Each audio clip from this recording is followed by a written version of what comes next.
My name is Caroline Handley. That's who I am. And you're from Handley Organics? And I'm from Handley Organics. My business, well, I studied economics and then did nursing and got poorly. And my oncologist at the time said, you have to eat an organic diet. And it was just the first seed that was sown, and before I knew it, within 10 years I had an organic business and an organic farm, and then I needed somewhere to sell, so I got an organic shop in Ledbury, and I've been here 24 years now. I'm Armenian, and my family were involved in the Armenian genocide, which was during the First World War. And my grandmother was one of hundreds of thousands of people who had to do the walk from Armenia to northern Syria, where they were going to be buried in the Shadow Valley. And my grandmother was left for dead on the side of the road. And after some time, somebody noticed that she was actually moving, and a Syrian man with a horse and cart found her, took her to his home, and hence I'm here today, otherwise she would have died. I caught the wrong train one day from London. I was going to Birmingham to go to university, and I caught the wrong train, and I saw the Malvern Hills, and they were my little Mount Ararat, and I knew that one day I would eventually come and live around the Malvern Hills. So that's why I'm in Ledbury. I wanted to do something as a refugee. I wanted to do something for what happened in the Syrian conflict, and I had to wait. A lot of people were talking, and that was it.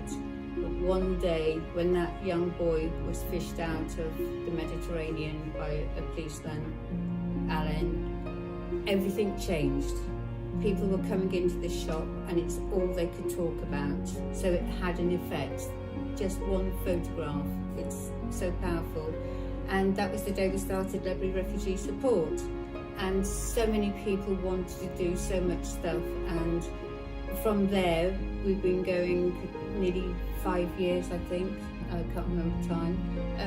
And we've sent £43,000 in collected local money for food and for medical aid, and I don't even know how many donations of clothing, blanket, medical aid, sanitary wear, just toiletries, it's wheelchairs. It's just been amazing, fantastic, and it's every day we get something.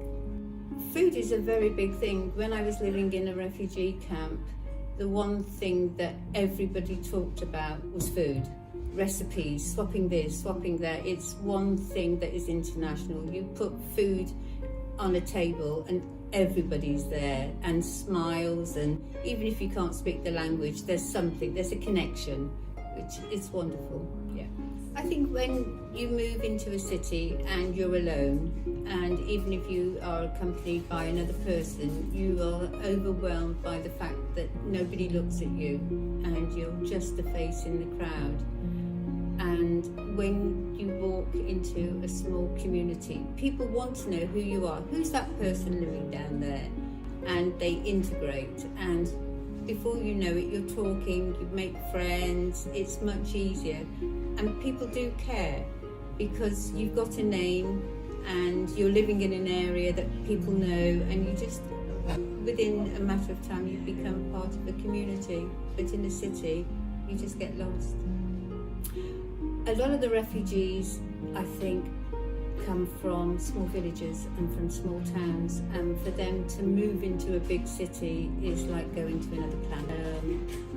And also they get lost, and they don't have the people caring for them the way that you do in a small community. Yeah, you just get lost in the system in London or Manchester or Birmingham or all the cities, yeah. It doesn't matter, it just happens.